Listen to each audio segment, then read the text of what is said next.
Assalamualaikum warahmatullahi wabarakatuh.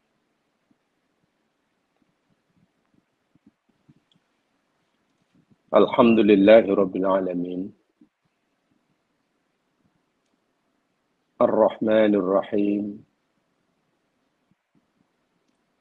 Maliki yaumiddin. La 'izza illa fi ta'atihi.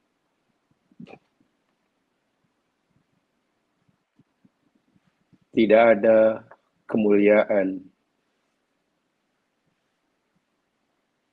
kecuali dengan mentaatinya semata-mata. Wala sa'adata illa fi ridhah. Dan tidak ada kebahagiaan yang hakiki kecuali kerana ridhonya. Wala na'ima illa fi dzikrih. Dan tidak ada kenikmatan yang sebenar-benarnya kecuali dengan sentiasa mengingatinya. Alladzi idza uti'a syakar. Allah, zat yang apabila dia ditaati, dia akan membalas ketaatan hambanya dengan balasan yang berganda-ganda. Wa idza usyiya taba wa ghafar. Dan apabila ia diderhakai, dia sentiasa membuka pintu taubat dan menawarkan pengampunannya.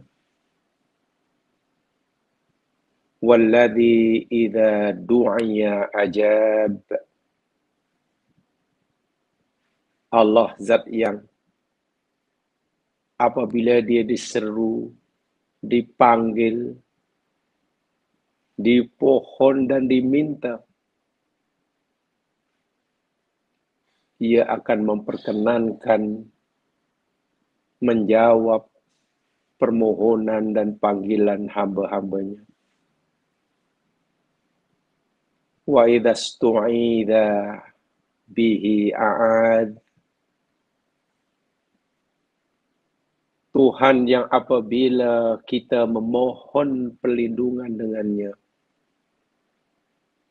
dia akan melindungi kita. Asyhadu an la ilaha illallah wahdahu la syarikalah.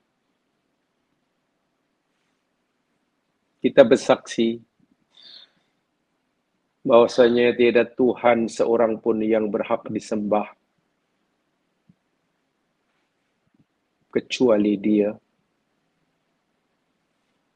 Wa nashhadu anna Muhammadan abduhu wa rasuluh.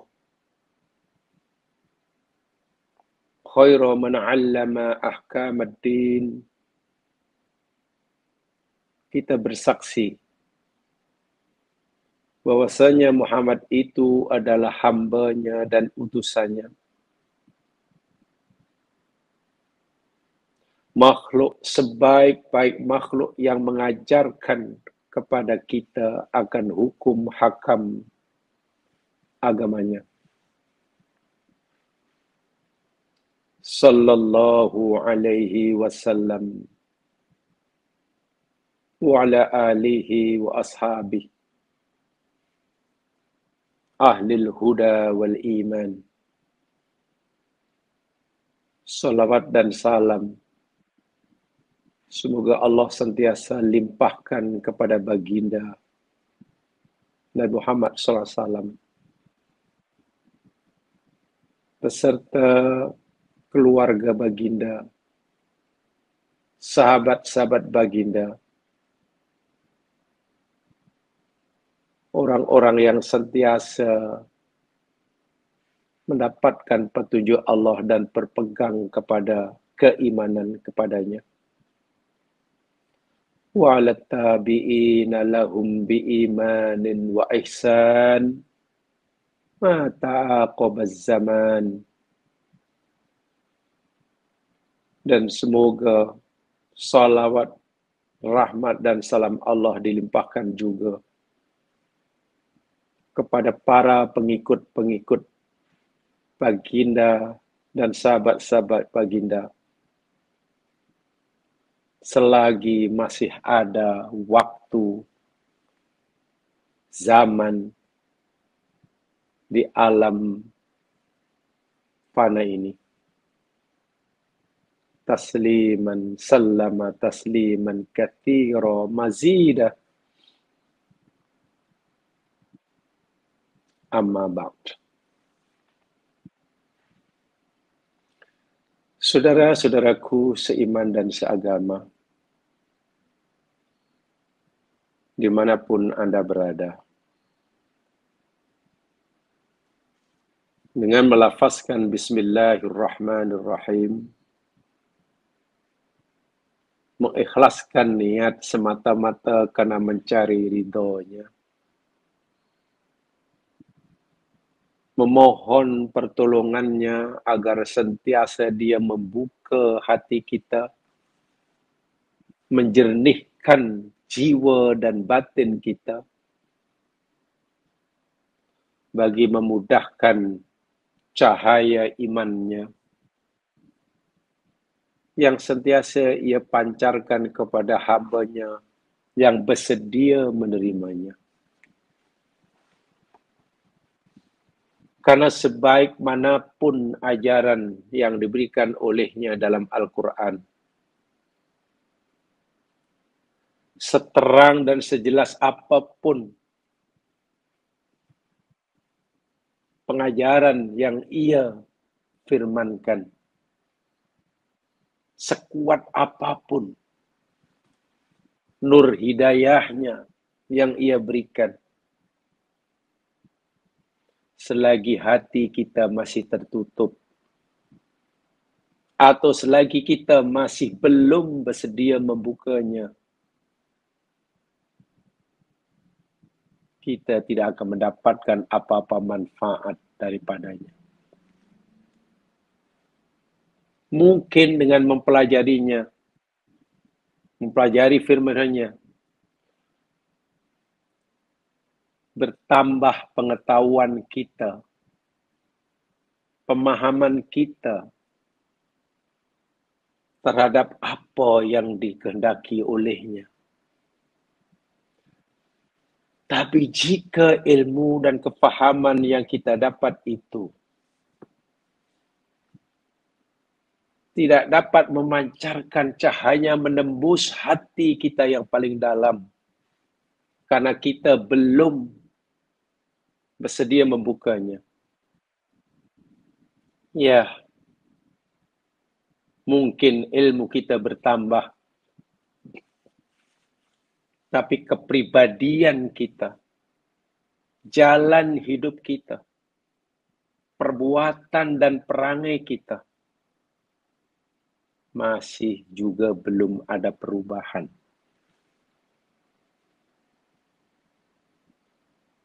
Apatah lagi pengajaran yang Allah berikan melalui Al-Quran, tujuannya untuk membentuk kepribadian kita. Objek utama yang akan digarap oleh Al-Quran dan hadis Nabi adalah hati kita. Karena disitulah penentu bahagia atau celakanya seseorang, baik atau buruknya seseorang, elok atau tidaknya perbuatan yang keluar dari seorang, ditentukan oleh hati yang salim. Mungkin perbuatan seseorang baik, Tapi bila ia tidak keluar daripada hati yang bersih, jiwa yang suci, bukankah itu hanya layak dipanggil sifat kepura-puraan? Atau dalam bahasa agama nifak. Orang munafik banyak amalnya, sholat juga, puasa juga, sodakoh, bahkan mereka berjaya membina masjid dengan uang sendiri. Amal soleh di zahir. Tapi karena ia tidak berdasarkan hati yang suci, nur Allah, perbuatan mereka tidak ada nilainya sama sekali. Bahkan di akhirat, mereka diancam, dihumban dalam neraka pada lapisan yang terbawah. Mengerikan sekali. Bila seseorang di dunia tidak mengerjakan, melakukan apa yang Allah perintah, dan tidak meninggalkan apa yang Allah tegah, kemudian nanti di akhirat dihumban dalam neraka, patutlah, wajarlah, senang kita nak faham. Tapi jika di dunia orang itu rajin buat apa yang Allah suruh, istiqomah meninggalkan apa yang Allah tegah, banyak amal baiknya, tiba-tiba di akhirat menjadi penghuni kekal api neraka. Wa'iyadu billah ta'ala. Di mana silapnya? Di mana salahnya? Dari segi hukum zahir, perbuatan mereka sah dan betul. Tapi kenapa ditolak oleh Allah? Nah, disinilah yang perlu kita perhatikan. Kita ambil berat. Rupanya yakni apa yang dalam hati. Niat. Penting sekali. Hanya orang yang hatinya telah bersih dan suci sahajalah setiap apa yang dilakukan oleh anggota tubuh pasti dilaku semata-mata karena mencari ridhonya. Karena amalan zahir hakikatnya merupakan terjemahan tindakan ekspresi daripada apa yang dalam hati. Mudah-mudahan peringatan yang selalu saya sebutkan ini, yang sebenarnya saya tujukan pada saya sendiri khususnya, memberi manfaat bagi kita semua. Amin. Saudara-saudaraku seiman dan seagama, kita masih bicara, insya Allah, kita akan kaji surah Yusuf. Dan hari ini kita akan mulakan kajian kita pada ayat, bermula pada ayat yang ke-85. Dan ingat, surah Yusuf diberi nama oleh Allah sebagai Ahsanul Qasas. Dalam ayat-ayat pertama lagi Allah dah ingatkan. Surah Yusuf yang Allah sedang pada kita ini sebagai Ahsanul Qasas. Sebaik-baik cerita. So itu boleh dikatakan tidak ada kisah, wabil khusus kisah tentang Nabi yang paling lengkap, yang paling sempurna daripada alif hingga ya, selain kisah Nabi Yusuf. Kisah Nabi Yusuf paling lengkap daripada alif hingga ya istilahnya. Yang lain sikit-sikit tukar, sikit-sikit ganti, sikit tukar. Kisah Nabi Yusuf tidak. Ahsanul Qasas. Dan perlu di sini saya ingatkan semula, yang ayah kita pelajari masih merupakan rangkaian dan rentetan episode-episode yang dilalui oleh Yusuf dan ahli keluarganya, ayahnya dan abang-abangnya. Seperkara yang perlu kita sampaikan, dan ini saya selalu sebutkan, kajian kita tidak menekankan tentang jalannya cerita, karena selalu saya katakan, saya serahkan pada jamaah untuk membaca sendiri kronologi ceritanya, oh begini kisahnya, begini, itu mudah difaham. Tapi kajian kita lebih kepada pengajaran daripada kisah tersebut. Karena kita memandang begini, jamaah sekalian, uslubul qissati minal asali billati a'tanal Qur'anul Karim biha inayah khasah. Ini kata ulama-ulama tafsir lah. Gaya penceritaan adalah salah satu gaya yang diberikan perhatian khusus oleh Al-Quran. Quran menyampaikan kisah dan cerita. Betul. Tapi gaya penceritaan yang Quran sampaikan ini, Quran telah memberikan inayatun khasah, bukan khusus. Amat penting. Dan itu perlu kita pahami, beri tumpuan yang lebih. Lama fiha mina unsur tashwiq wa jawanibil itti'ad wal i'tibar. Kenapa? Karena unsur taswiq, menggalakkan orang supaya mengikutinya.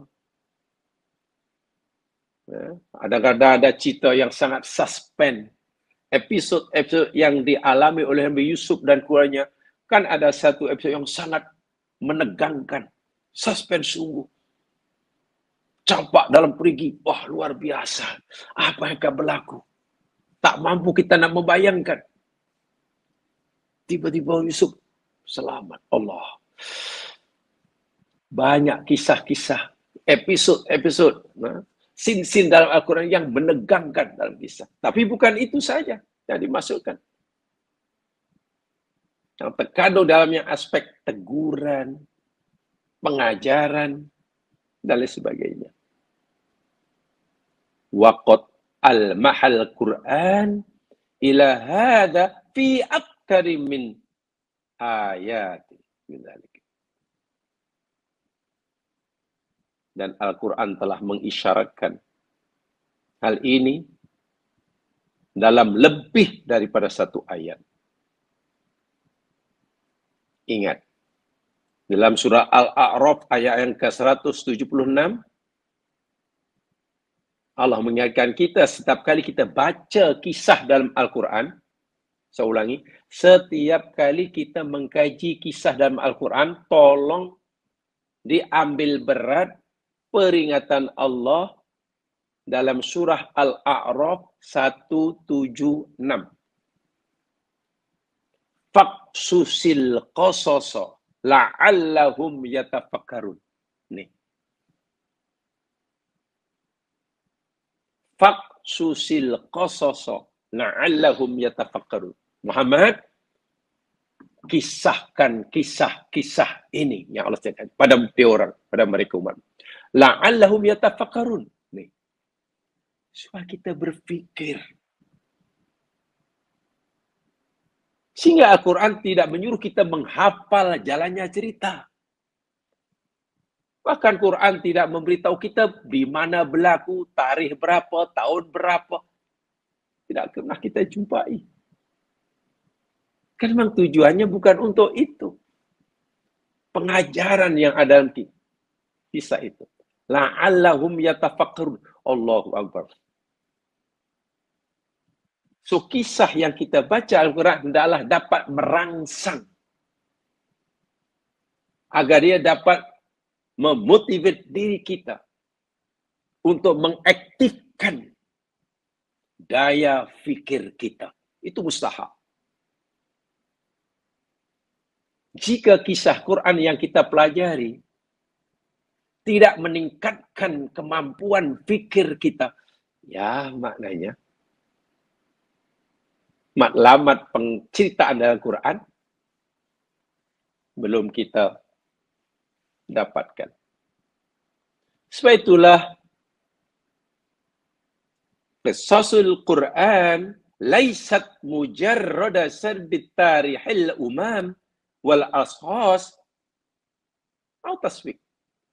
Kisah-kisah dalam Al-Quran bukan sekadar naratif sejarah. Saya ulangi.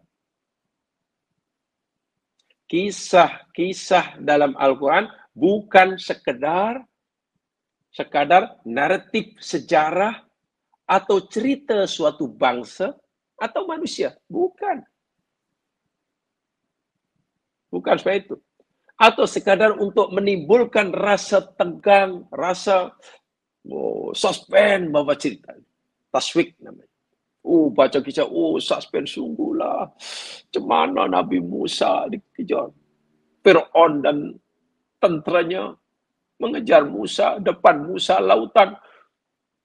Memang boleh menimbulkan rasa tegang dalam diri kita, suspense, khawatir. Apalagi kita membayangkan kita termasuk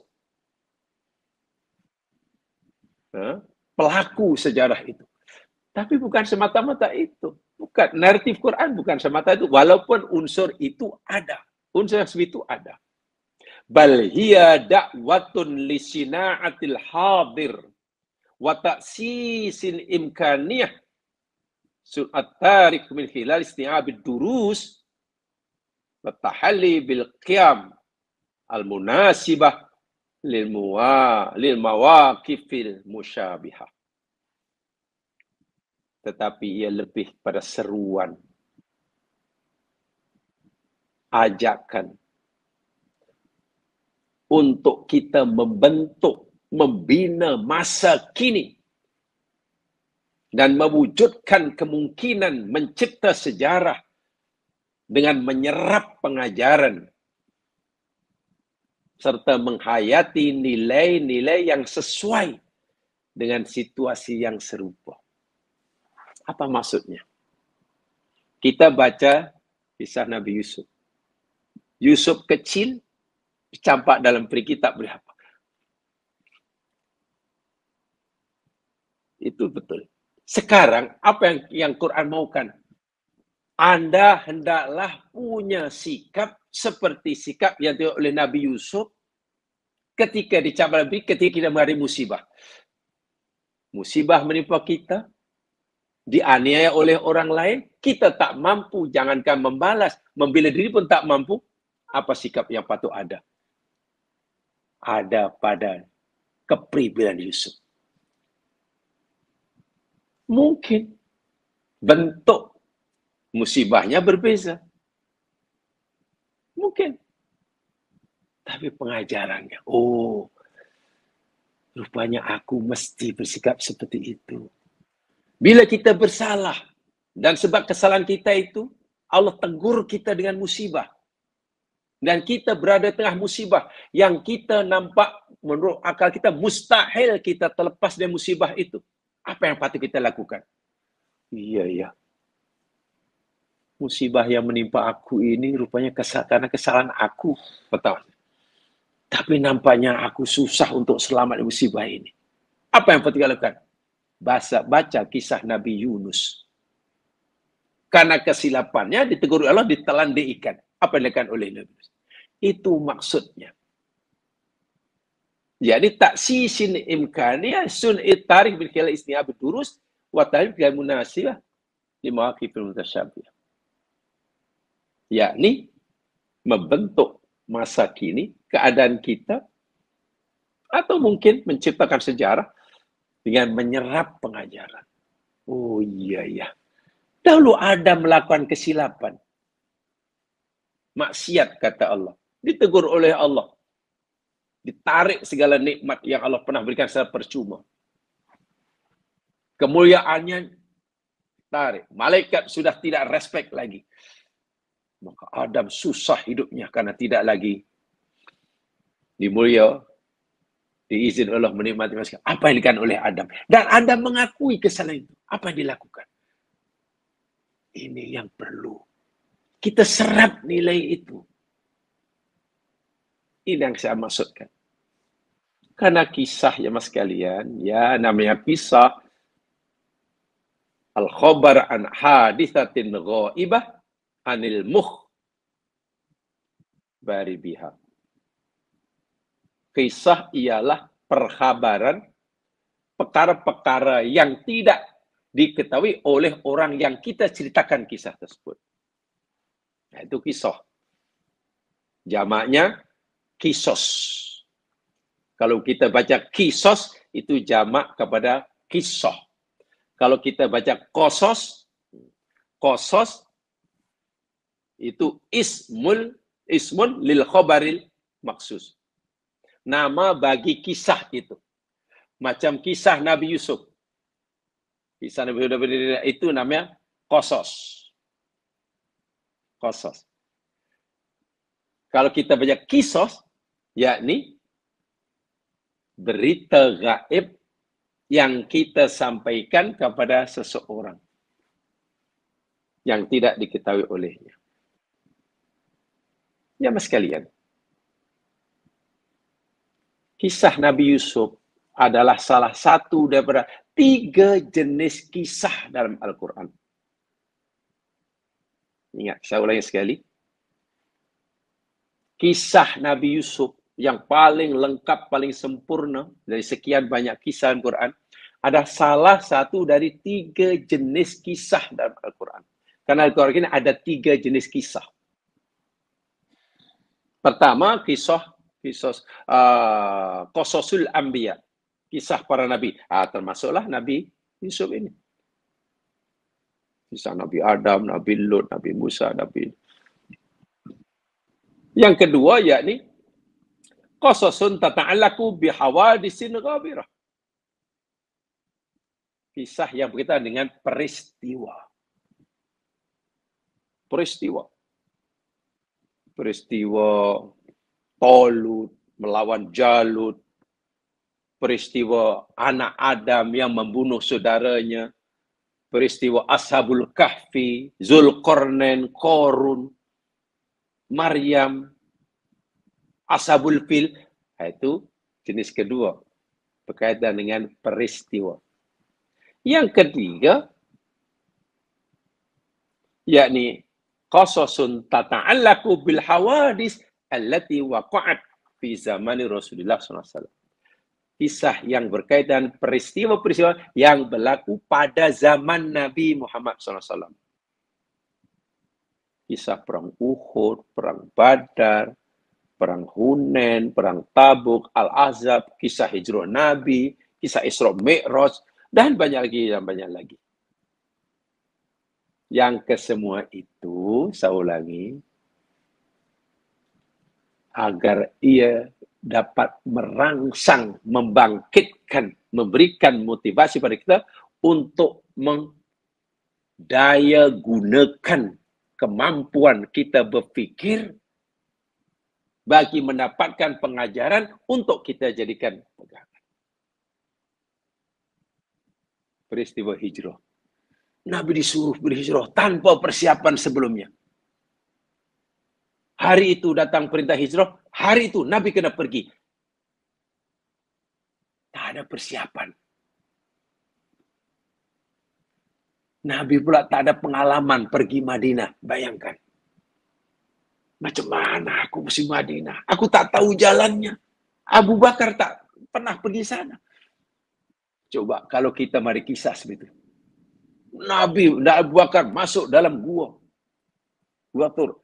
Orang kafir yang mengejar, yang menghendaki nyawa Rasulullah berdiri depan pintu gua.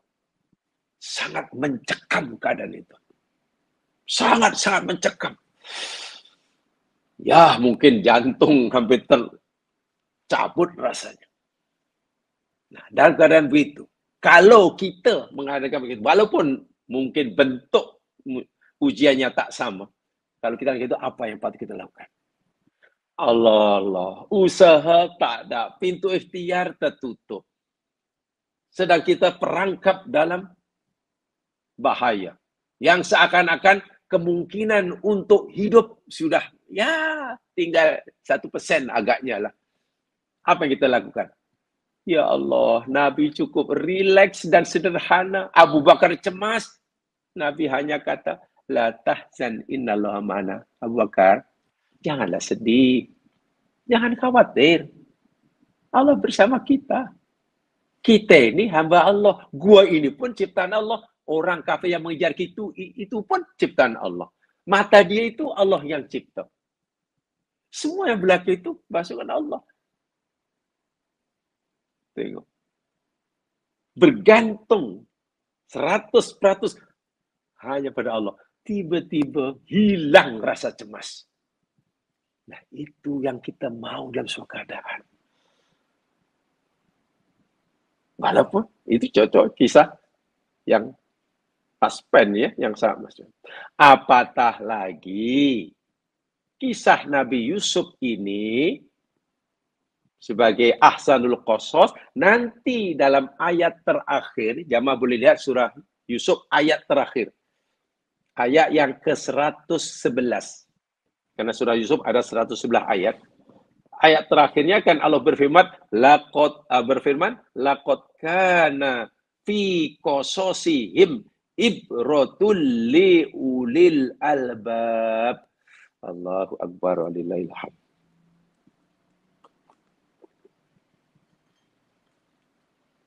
Laqad kana fi qasasihim, dan sungguh adalah dalam kisah mereka, kisah Yusuf dengan keluarga, dengan abang-abangnya, kisah Yusuf dicampak dan sebenarnya lah jadi hamba di penjara dan bla bla, semualah yang kita tahu dari episode kisah itu. Ya, boleh baca sendiri selebihnya. Apa Allah kata? Ibrah li ulil albab. Itu matlamat, itu tujuan utama kisah Al-Quran.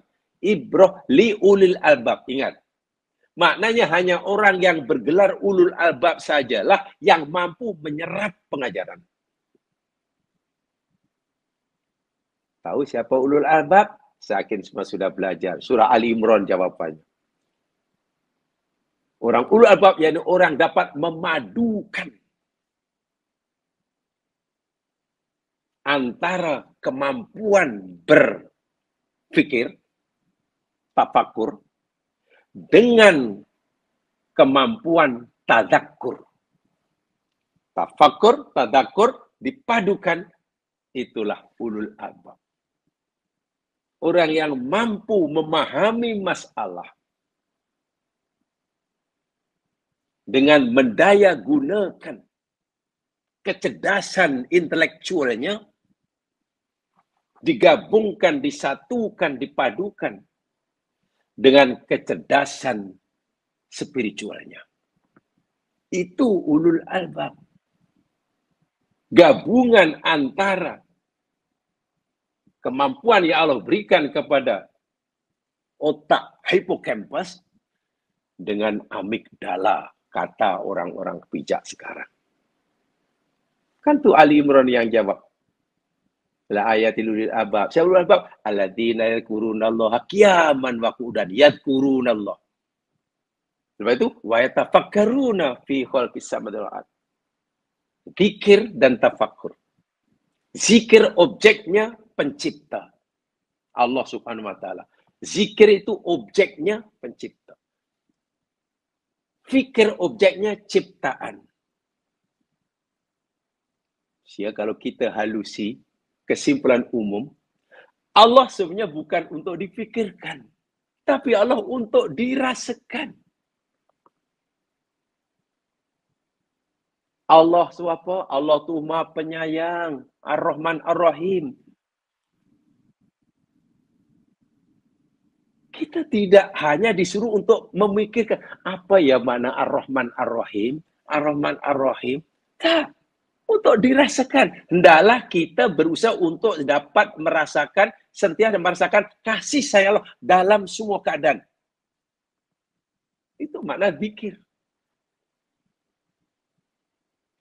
Karena Allah itu objek zikir. Ciptaan Allah objek tafakur. Sana tanya jamaah sekalian. Pedasnya cili, pedasnya cili, itu perlu kita fikirkan atau perlu kita rasakan? Kalau kita rasa. Kalau kita nak tahu pilih itu pedas atau tidak, tak perlulah pergi ke lab. Tak perlu masuk makmal buat kajian bertahun-tahun nak mengetahui cili pedas atau tidak. Tak perlu. Hanya perlu ambil cili, gigit. Oh, dirasa. Nah inilah. Allah Maha Pengasih. Adakah selama kita merasakan kasih sayang Allah?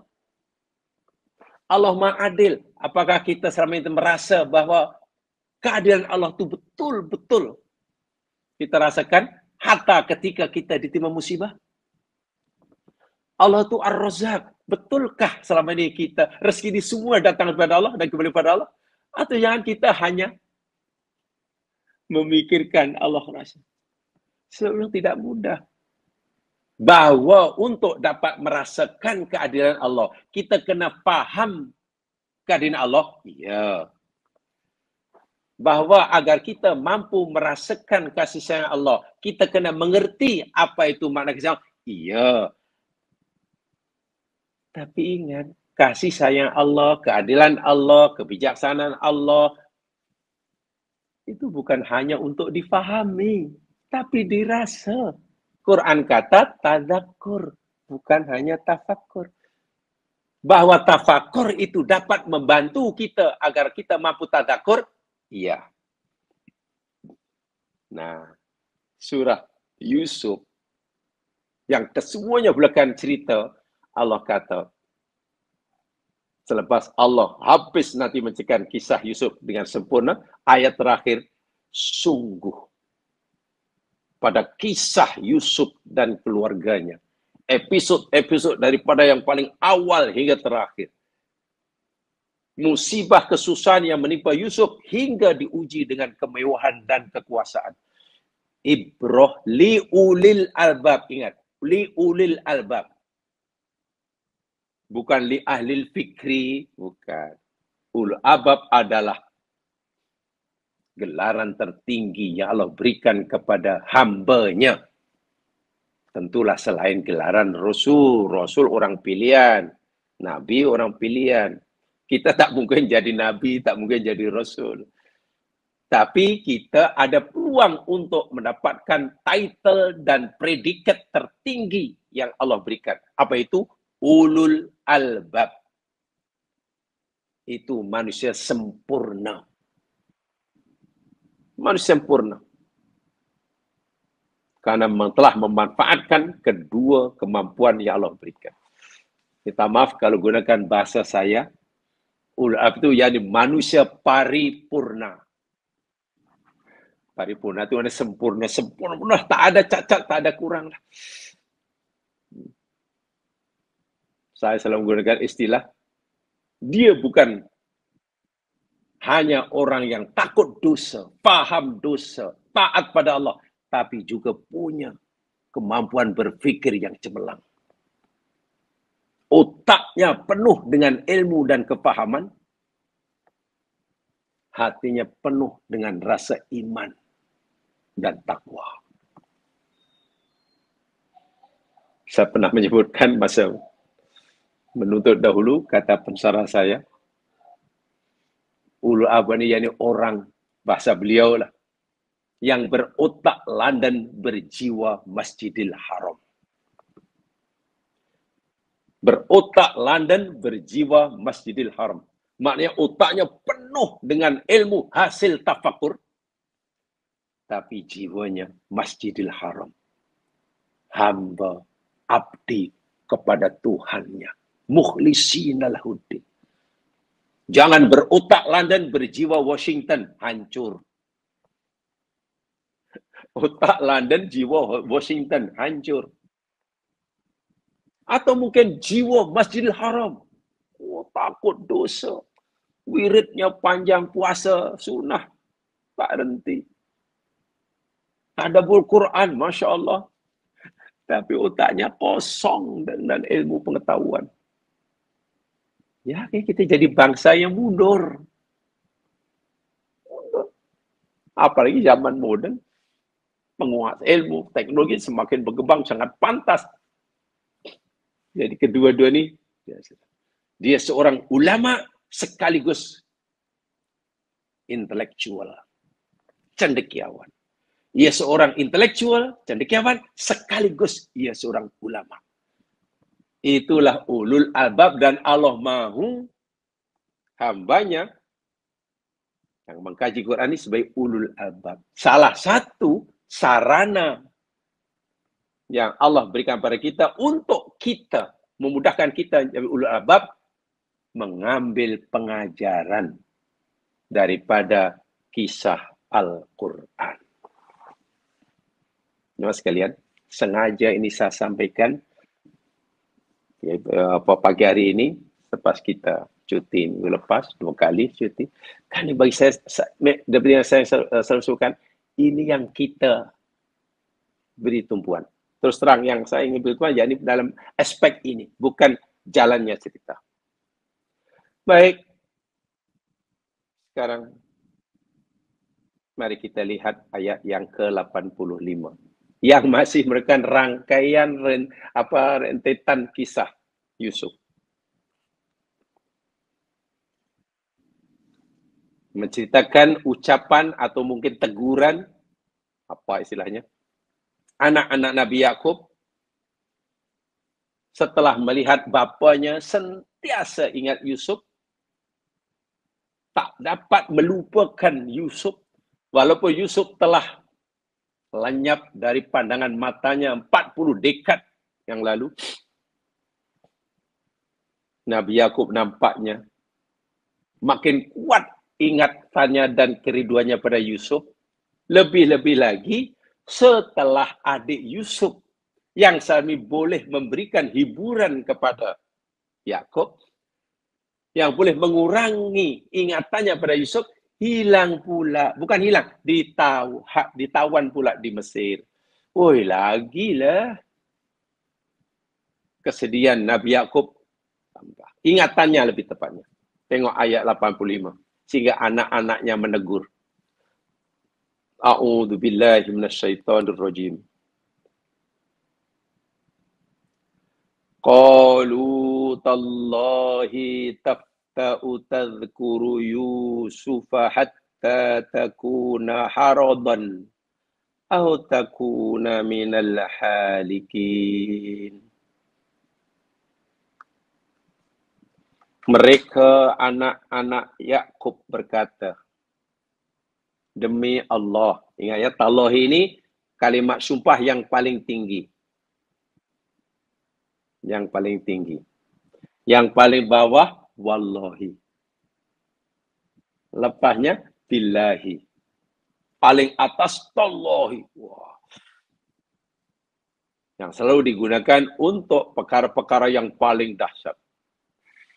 Demi Allah, engkau ni ayah, sentiasalah mengingati Yusuf.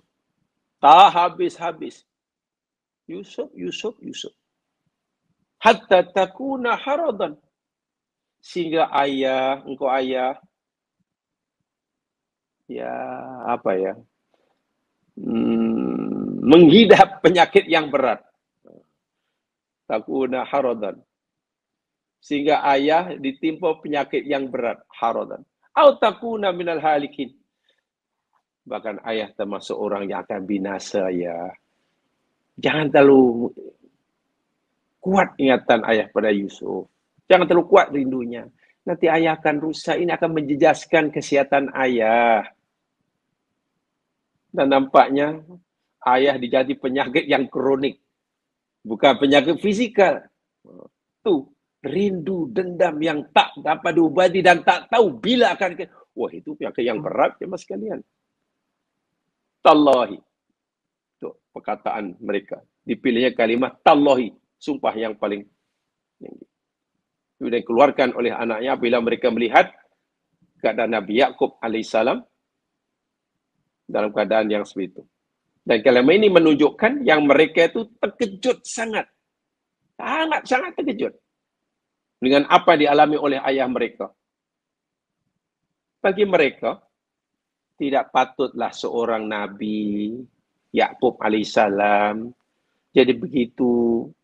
Kan sudah lama Yusuf alaihissalam itu hilang, tapi masih teringat. Seorang Nabi takkan macam itu sekali. Rasa rindu, rasa kehilangan sesuatu. Taftahu tadkuru Yusuf hatta takuna haradan tu. Tak henti-hentilah diingat Yusuf. Sehingga ayah nampaknya mengidap penyakit yang sangat berat ni ayah.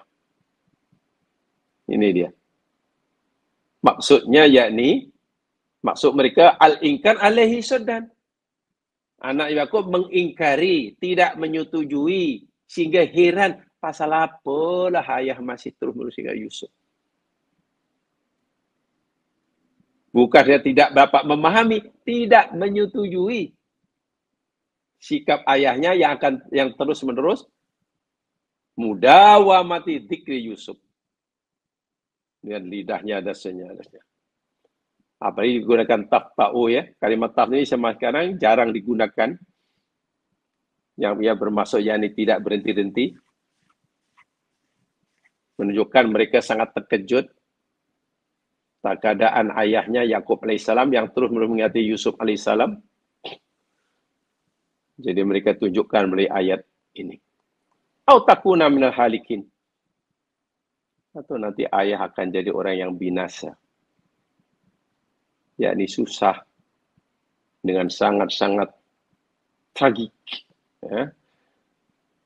Kalau ayah akan terus-menerus dalam keadaan begitu. Ya merahimakumullah, itu sedikit apa yang maksud sebagian yang disebutkan oleh Ibnu Katsir dalam tafsirnya. Lebih kurang semua mufassir memahami ayat ini seperti itu. Lebih kurang. Hanya menggunakan uslub yang berbeza. Jadi saya tidak perlu menyampaikan apa yang dikata oleh mufassir karena maksud yang disampaikan lebih kurang sama. Hanya uslubnya berbeza. Di sini jamaah sekalian yang ingin saya sampaikan begini. Bolehkah seseorang, ini pengajarannya. Bolehkah seseorang itu terus-menerus mengingati musibah yang menimpanya? Ini pengajarannya. Sebab mungkin orang akan bertanya, macam manalah seorang Nabi, kekasih Allah, Rasulullah.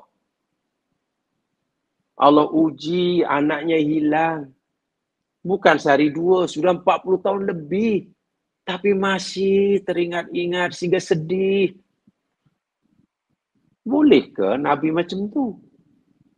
Sedang kita ini, bukankah itu bukan yang dia tak sabar?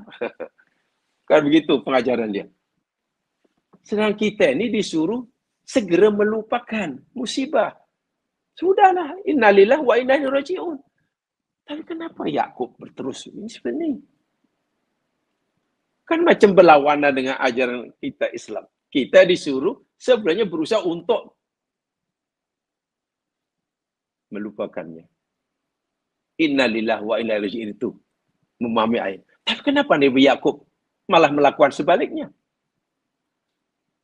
Bolehkah seorang itu terus-menerus mengingati atau tidak dapat melupakan musibah yang menimpanya? Khasadu idza kana laka biwadi sabr tasifat tagur. Jawabannya, iya, boleh. Naam. La yazalu dzikrul musibah khasatan idza kana dzalika bi ghardi sabri tasil tadhakkur atau talabil ajri wa thawab. Boleh mengingati musibah yang pernah menimpanya walaupun telah lama berlaku, lebih-lebih lagi. Ia dilakukan untuk meningkatkan kesabarannya. Untuk mengingatkan dirinya siapa di hadapan Allah. Untuk mendapatkan pahala daripadanya. Jamaah sekalian, saya ingin tanya. Bila kita ada peluang untuk bersabar.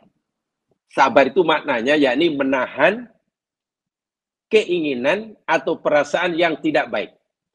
Ada rasa kecewa, tapi ditahan, jangan sampai dilepaskan sama ada melalui ucapan atau tindakan. Keinginan untuk marah ada, tapi ditahan, jangan sampai dilampiaskan. Itu namanya sabar. Bila agak-agak kita ini punya peluang untuk sabar. Kan ketika kita diuji, seseorang punya peluang untuk bersabar ketika ia diuji. Bila ujian sudah tidak ada, peluang untuk sabar itu tidak ada. Sedangkan pahala bersabar itu sangat besar. Ya, innallaha ma'as sabirin. Jadi kalau tujuan orang sentiasa mengingati musibah, tujuannya untuk meningkatkan kesabarannya, sentiasa merasa Masya Allah, ya Masya Allah.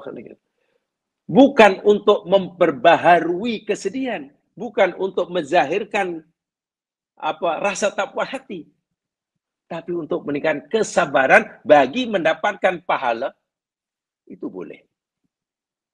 Itu disepakati. Memang tidak mudah, ini kaitan dengan kajian hati ya. Mungkin jamaah boleh, atau ramai yang sedang belajar tentang tazkiyatun nafsi, tanya saja kepada yang menyampaikannya. Sebab itu kaitan dengan hati. Dengan hati. Syaritan alla yurisul ya's abil kulli sadid duna mubarramil syar'in. Dengan syarat ianya tidak menimbulkan rasa putus asa, kecewa, lalu apa? Ya, tak puas hati, itu tak boleh. Mengingati musibah, malah menimbulkan kekecewaan yang dasar, tak puas hati, yang protes, ya, menuduh Allah. Itu tak boleh. Tapi katanya untuk meningkatkan kesabaran. Sebab setiap kali kita ingat musibah, kan ada keinginan untuk kecewa, lalu ditahan. Wah, luar biasa itu. Fal aslu anal muslim ma'murun bisabri wa tasli anil masa'ib bidzikrillah. Betul, hukum asal seorang muslim apabila ditimpa musibah diwajibkan bersabar dan menghibur dirinya dengan zikrullah, memikirkan tentang hikmah di sebaliknya. Sehingga ada jemaah sekalian, mata yakunu dzikrul musibati mustahabban wa mata yakunu dzikrul musibati madmuman. Bila mengingati musibah itu digalakkan dan bila mengingati musibah itu dilarang. Jadi ada dua keadaan. Mengingati musibah ada kalanya digalakkan, sentiasa mengingati musibah ada kalanya dilarang.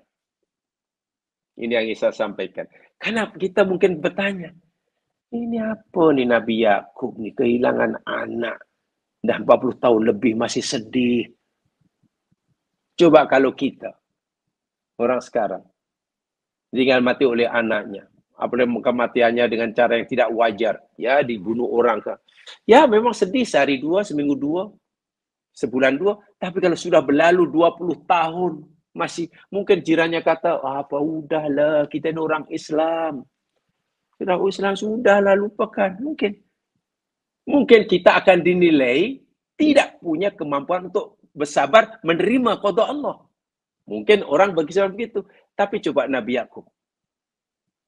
Apa kita akan kata Nabi Yakub ini nampaknya tak menerima qada Allah? Tak mungkin. Ini Nabi. Pilihan kekasih Allah. Di sinilah pengajaran yang tidak mudah diambil. Fiqhul kisah seperti ini sangat penting. Sehingga bukan kita fokus pada jalannya cerita, tapi apa pengajarannya. Jamaah sekalian, zikrullahi ta'ala indal musibati masyru'un. Mengingati Allah, maksudnya mengingati keadilannya, kebijaksanaannya, kasih sayangnya, ketika berlaku musibah itu sesuatu yang disyariatkan, dituntut. Ya. Wa qawlu ma yurdihi min hamdin wa thana'in wa istirja'in wa adamil buka bisaut wa ghairu dzalik. Dan juga kalau terpaksa mengeluarkan ucapan, mengekspresikan kesedihan hati dengan ucapan yang isinya puji-pujian pada Allah, istirja, bukan niyahah, pukul-pukul muka, duduk mengurung diri dalam bilik, bukan itu. Mimma yadullu anal mu'minal muslimun li amrillah masyru'un. Menurut seorang mukmin itu berserah diri semuanya pada inna lillahi wa inna ilaihi raji'un. Setiap inna, oh semuanya milik Allah. Oh semua kembali kepadanya. Oh pasti Allah pilihkan yang terbaik. Mengingati musibah agar ia sentiasa ingat yang semuanya milik Allah, yang semuanya kembali kepada Allah, yang semuanya pilihan Allah dan terbaik. Itu disuruh. Kita dapat menghayati mana inna lillahi wa inna ilaihi raji'un. Kita dapat merasakan keadilan Allah, pilihan Allah yang terbuat kita ketika kita ingat musibah. Jadi kalau musibah sudah diingatinya, ya mana kita dapat menghayati innalillahi wa inna ilaihi raji'un.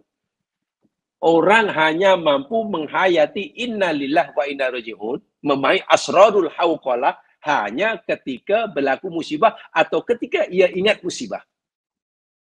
Bila tidak berlaku musibah, atau sudah melupakan musibah, seseorang tak ada peluang untuk dapat menghayati makna inna lillah wa inna ilaihi raji'un. Sedangkan menghayati, merasakan inna lillahi wa inna ilaihi raji'un, itu perintah agama. Nah, ini kaitannya dengan macam mana kita nak manage hati kita. Tidak mudah. Nah, ini boleh.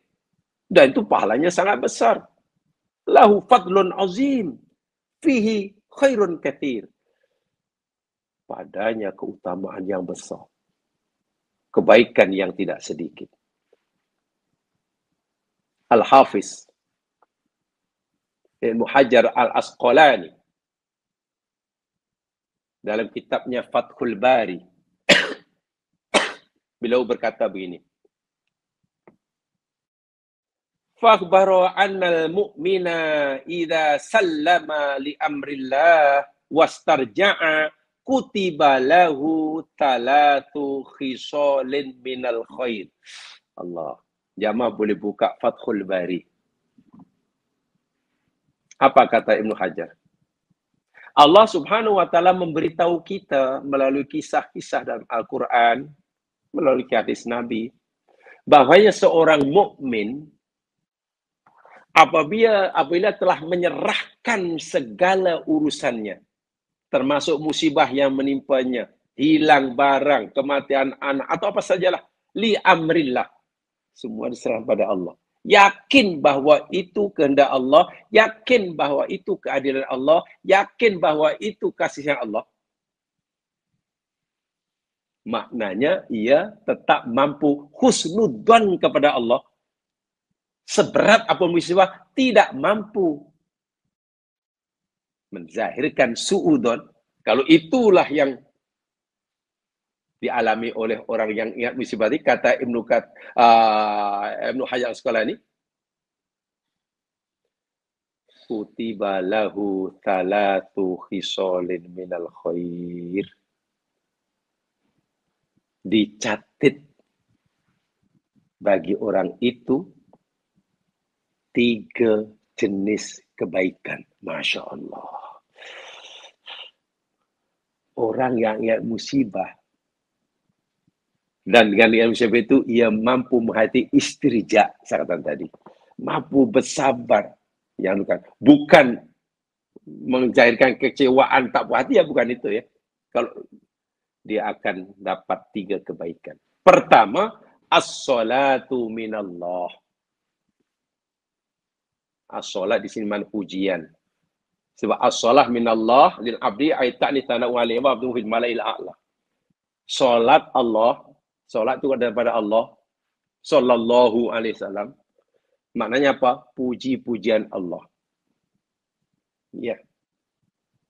Pujian Allah pada bagi orang ini di depan para malaikatnya. Allah.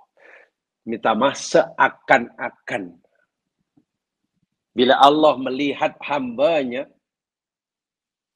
yang menghayati istirja setiap kali ditimpa musibah atau mengingati musibah yang pernah menimpa, seakan-akan Allah berkata pada malaikatnya di alam malakut, wahai malaikatku, tengok tu hambaku. Aku suka tengok hambaku ini. Tengok dia memuji-muji aku. Tengok ia menyerahkan segala usahanya kepada aku. Tengok dia tetap mengakui bahwa aku ada dan merasakan keadilan aku. Tengok dia tetap lagi husnudzon pada aku walaupun apa yang aku berikan itu tidak sesuai dengan keinginannya. Allah bangga punya hamba sebenarnya dan Allah banggakan di hadapan para malaikatnya. Allahu Akbar. Itu pertama. Jadi ganjarannya besar.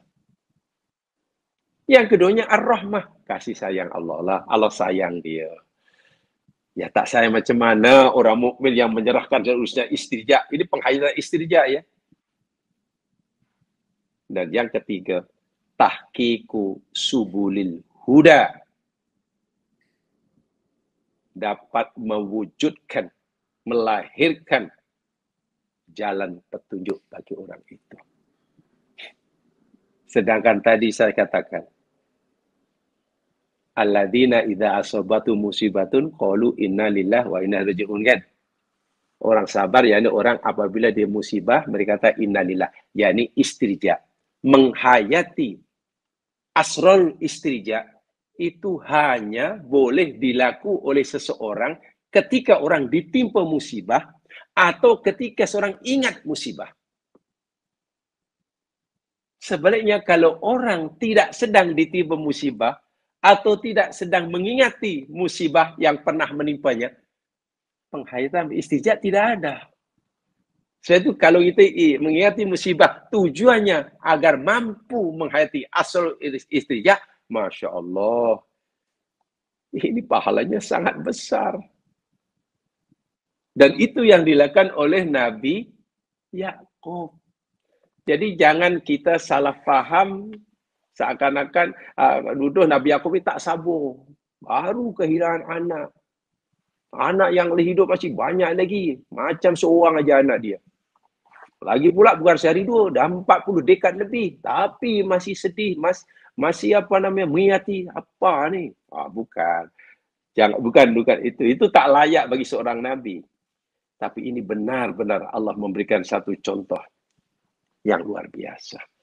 Jadi boleh jamaah ingat musibah dulu-dulu. Syaratnya ya, agar kita dapat menghayati makna istirja, ya Allah.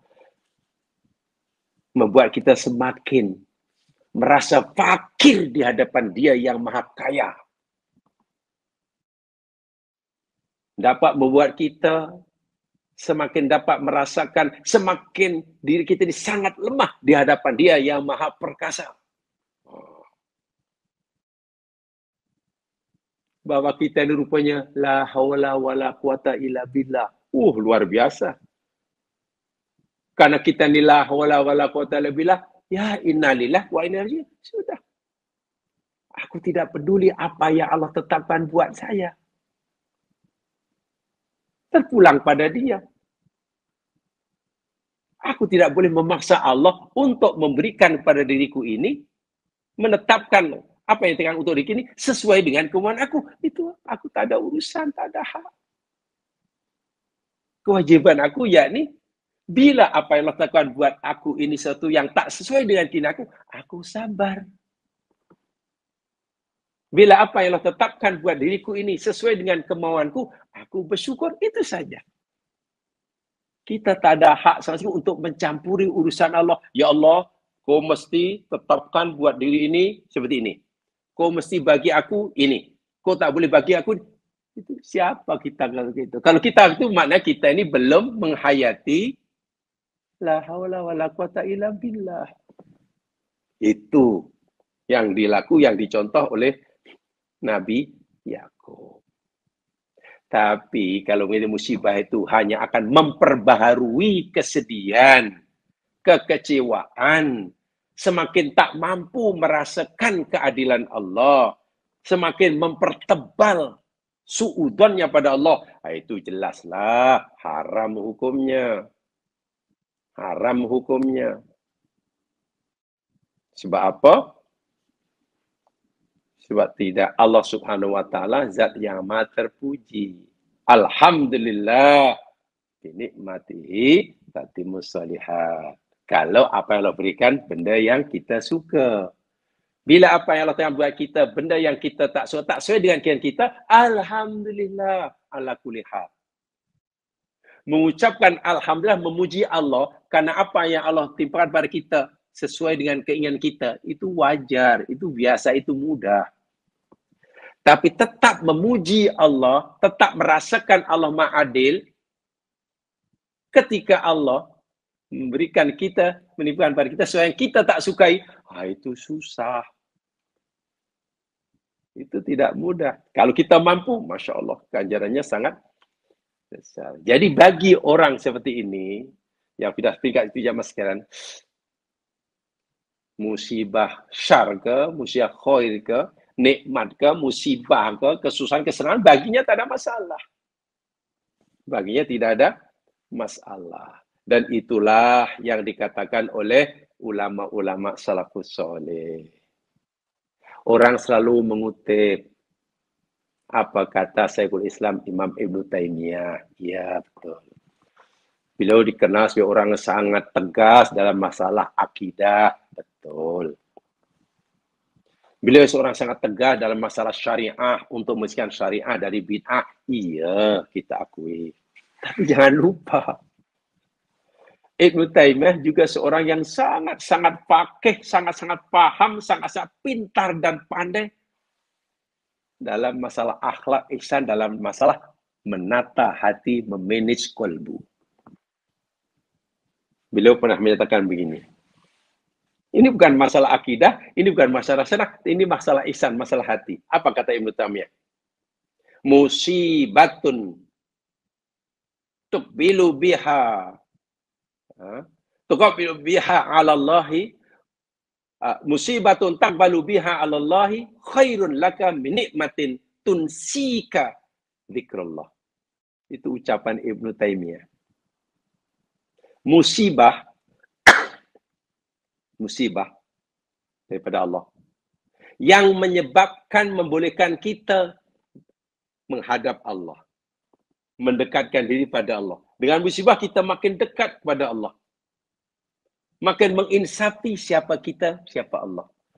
Khairun laka, itu jauh lebih baik bagi engkau daripada nikmat yang Allah berikan, tapi dengan asbab nikmat melupakan kita mengingati Allah. Subhanallah, ini ucapan yang luar biasa nih. Musibah, yang dengan musibah kita makin dekat dengan Allah, menggerakkan kita makin dekat dengan Allah, makin dapat merasai, menghayati ubudiah kita, kehambahan diri kita. Itu jauh lebih daripada nikmat kemewahan hidup yang justru membuat kita lupa akan Dia. Itu kata Ibn Taimiyah. Tapi kita kan, kalau kita gunakan logik manusia awam kan, ya tentulah sihat lebih baik daripada sakit. Kita melihat sihat itu lebih aku suka daripada sakit. Kaya lebih aku suka daripada miskin. Untung lebih aku suka daripada rugi. Itu logik kita. Tapi logik kenabian, logik agama tak begitu. Logik agama, belum tentu sehat itu lebih baik daripada sakit. Boleh jadi sakit lebih baik bagimu daripada sehat. Jika dengan sakit kamu makin dekat dengan Allah, Itu jauh lebih baik daripada kesehatan yang dengan sehat kamu malah lupa Allah. Kemiskinan, rugi, tapi membuat kamu makin sedar, insaf akan kehambaan diri kepada Allah, itu jauh lebih baik daripada kemewahan dan kekayaan, tapi justru membuat kamu lupa akan pemberinya. Allah. Jadi kalau itu dalam hidup, maksudnya bukan senang atau susah yang kita alami. Bukan dapat atau tidak dapat. Bukan sihat ataupun sakit. Bukan. Itu urusan Allah pada kita. Yang patut kita renungkan, bagaimana respon kita.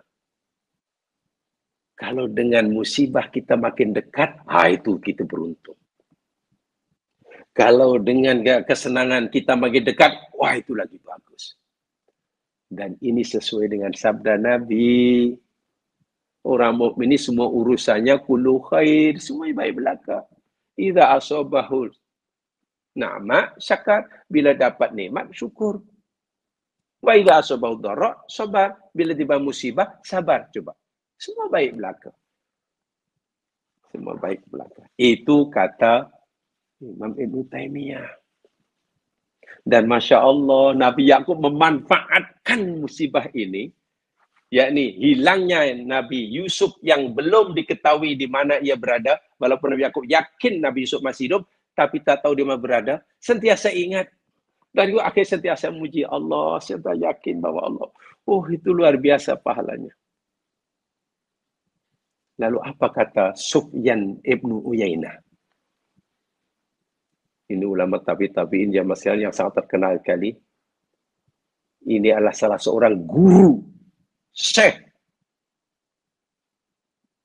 Muhammad bin Idris Asy-Syafi'i. Ahmad bin Hanbal. Itu Imam Syafi'i, Muhammad Hanbal itu murid kepada Sufyan ibn Uyainah. Dia seorang muhaddis, pakar hadis, tapi dia juga seorang pakar hati. Bab qalbun salim, tanya beliau. Bab tazkiyatun nafsi, jago.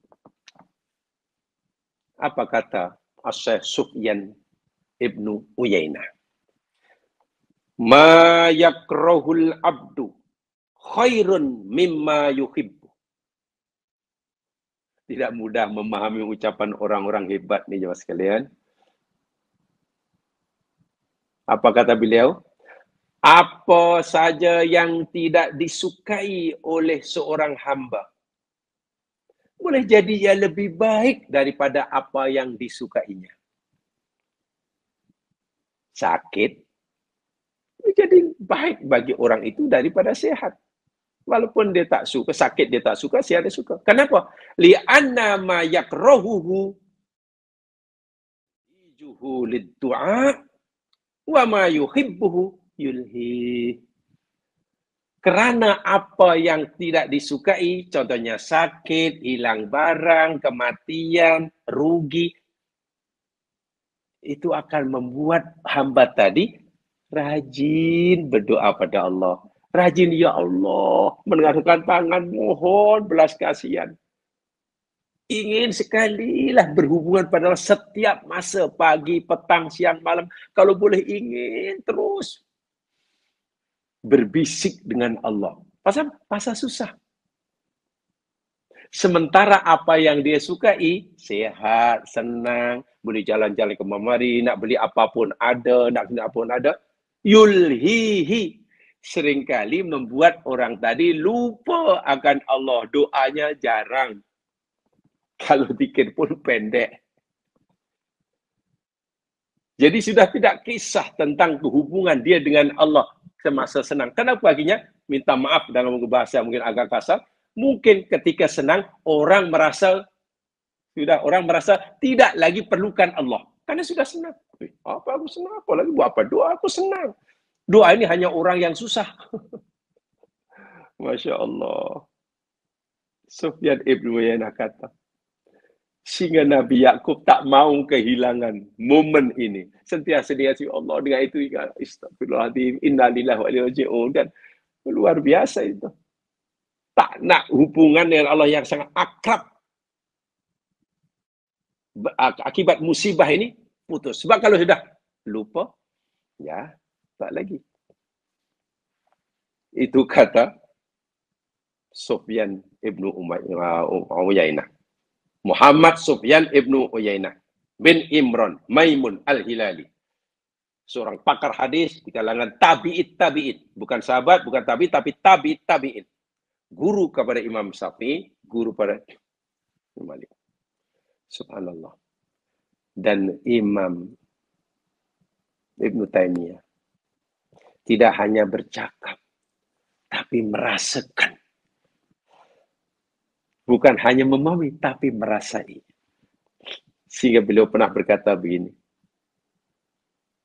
Karena Ibnu Taimiyah rahimahullah ya'uddu sujnahu ni'matan alaih yusabbibu fiha a'da'u. Ibnu Taimiyah rahimahullah menganggap pemenjaraan dirinya, kan beliau pernah dipenjarakan oleh penguasa pada zamannya. Itu dianggap penjara itu sebagai rahmat yang dia peroleh disebabkan oleh musuh-musuhnya. Allahu Akbar. Macam mana orang merasakan begitu? Masukkan dalam penjara oleh musuh-musuh. Musuhnya merasa berjaya, gembira karena menjarakan Ibnu Taimiyah. Ibnu Taimiyah pula gembira karena dipenjarakan. Karena dengan penjara ini rahmat bagi aku. Allah telah limpahkan rahmat kepada aku. Digerakkan musuh itu untuk memberikan aku. Apa yang dirasakan oleh Ibnu Taimiyah dengan ucapan ini sama dengan apa yang dirasakan oleh Nabi Yusuf alaihissalam. Allah Akbar. Ingat Nabi Yusuf kan pernah berdoa, Rabbi sijinu ahabu ilayya mimma ya'nunani bih. Ya Allah, penjara lebih aku sukai, ya Allah, daripada aku berada di luar penjara, dipaksa untuk memenuhi kemauan mereka. Tengok. Orang yang menjaga Yusuf, ya Yusuf kami hinakan penjara. Tapi Yusuf merasa penjara adalah rahmat bagiku. Bayangkan, ditimpa musibah, merasa dapat rahmat pada Allah. Itu bukan orang biasa. Itu bukan karena otaknya cerdas, tapi hatinya sudah bersih. Inilah pengajarannya. Sehingga murid beliau, murid Imam Ibn Taimiyah, yang kita kenal luar biasa juga, Ibnu Qayyim al-Jauziyah, beliau pernah berkata, qala li marratan, Ibnu Taimiyah, pada suatu ketika guruku Ibnu Taimiyah berkata kepada aku, ya mungkin menasihati muridnya lah, dan Ibnu Qayyim mencatat nasihatnya itu. Apa kata Ibnu Taimiyah kepada Ibnu Qayyim? Ma yasna'u a'da'i bi. Ibnu Qayyim, coba kamu fikir, aku nak beritahu kamu lah. Apa yang boleh dilakukan oleh musuh-musuhku kepada aku? Mereka ingin membicarakan aku tak sedih. Mereka mengusir aku tidak merasa terhina. Mereka memaki-maki, hamun aku tetap tidak merasa terhina, tidak termasa tak ada nilai. Maknanya apa yang mereka lakukan pada aku langsung tidak memberikan buruk kepada aku, wahai muridku. Ana jannati wa bustani fi sadri. Ini bukan ucapan yang bernuansa tauhid ya, atau bernuansa fikah ya. Ini betul bernuansa akhlak. Qalbun salim. Beliau kata apa? Surgaku dan taman indahku ada di dalam dadaku. Ini ucapan. Itu bahasa akidah tauhid atau bahasa syariat? Itu bahasa ihsan. Baik Ibnu Qayyim, muridku, apa yang boleh dilakukan oleh musuhku pada aku untuk menolong aku? Sedangkan surgaku dan tamanku ada dalam dadaku. Anni ruhtu fahiya ma'i la tufariquni. Kemanapun aku pergi, wahai Ibnu Qayyim, ia selalu bersamaku dan dia tidak pernah meninggalkan aku. Surgaku dan taman hiburanku dalam hatiku. Tak pernah pisah daripada aku dan aku tak pernah pisah. Dimanapun aku berada, dalam keadaan apapun aku, di luar penjara, dalam penjara, aku tetap merasa dalam surga. Aku tetap berada taman yang indah karena surgaku ada dalam Allahu Akbar walillahil hamd. Inna habsi khalwah. Sesungguhnya penjaraku ini, penjara yang mereka sediakan untuk aku ini adalah khalwat. Itu pelarian. Di luar sana aku susah luar biasa. Sesak. Tiba aku dimasuk penjara. Itu pelarian yang luar biasa. Tenang aku di sini. Wa ikhraji min baladi siyahah. Pengusiran musuh-musuhku terhadap diriku dari negeriku sendiri. Bagiku itu adalah percutian, itu holiday. Masya Allah. Saya baca ucapan Ibnu Qayyim ini dan kitab beliau berkaitan dengan, ya, ingat ya, kedua orang ini sangat tegas dalam akidah tauhid. Iya. Berusaha membersihkan akidah tauhid dan syirik. Betul. Kedua ulama ini yang ramai dipuji oleh orang, tapi juga ramai yang tidak menyukainya, kuat dalam membela syariah, sunnah Nabi agar tidak bercampur dengan bid'ah. Iya. Tapi jangan lupa, kedua ulama hebat ini juga hebat dalam masalah hati, masalah ihsan, masalah akhlak, masalah qalbun salim. Jangan boleh baca itu. Kalau kitab ini karena ilmu Qayyim dari Salikin ada. Bagaimana orang sekuat Ibnu, sedahsyat, ya kata orang sekeras Ibnu Taimiyah, dia boleh mengatakan penjara yang aku tempat tinggal yang dibina oleh musuhku itu dan aksi yang aku dulu itu bagi adalah percutian yang menggembirakan. Aku sedang bercuti, aku sedang menikmati hari-hari percutian. Di mana saja aku berada dalam surgaku dan tamanku. Dalam keadaan apapun juga. Masya Allah. Sehingga musibah yang dialami, kesusahan dialami, sedikit pun tidak membuat ia putus asa, bahkan semakin meningkat kesyukurannya pada Allah. Aku di penjara Allah, terima kasih ya Allah. Aku diasingkan daripada umatku, terima kasih ya Allah. Dan itu perlu dirasakan sentiasa.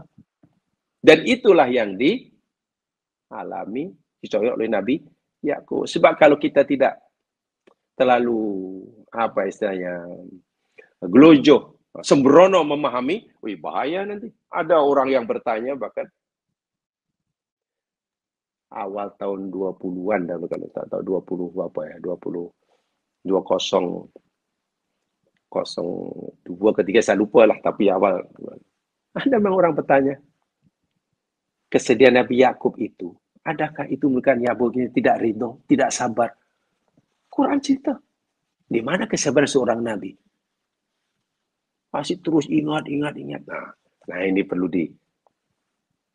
dijelaskan, perlu pencerahan yang apalagi nanti dalam ayat selepasnya, ya, atau ayat sebelumnya telah dinyatakan hingga ayat 85 sebelumnya mata Nabi Yakub sehingga putih itu kan. Ini dahsyat nih. Wah, musibah sudah berlalu puluhan tahun. Ini tanda apa nih? Nah, ingat, ini seorang nabi. Tidak mungkin melakukan dosa yang besar, yakni kecewa, tidak puas hati, diuji oleh Allah. Tidak mungkin. Tapi ini justru pengajaran yang sangat-sangat dalam, yang sangat halus, tapi hanya boleh kita pahami jika kita betul-betul tadabbur di sebalik kisah itu. Sebab inilah uslub Quran. Ya, gaya penjelasan Al-Quran ini sangat-sangat diambil berat oleh Al-Quran. Sehingga betul-betul berkesan dalam hati. Bila kita membuka hati kita, insya Allah pengajaran itu akan dapat kita. Jadi, jika nanti kita diuji, walaupun bentuk ujian tidak sama, kita tahu sikap kita yang seperti apa. Oh, ini. Itu maksudnya. Mudah-mudahan memberi manfaat. Asna bisa menyampaikan. Alhamdulillah kalau ada kongsi bersama. Kurang lebih yang dimaafkan. Subhanakallahumma bihamdika asyhadu an la ilaha anta astaghfiruka wa atubu ilaik. A'udzu minasyaitonir rajim wal 'asri innal insana lafi khusr illa alladziina aamanu wa 'amilus shalihaat wa tawassaw bil haqq wa tawassaw bis sabr. Assalamualaikum warahmatullahi wabarakatuh.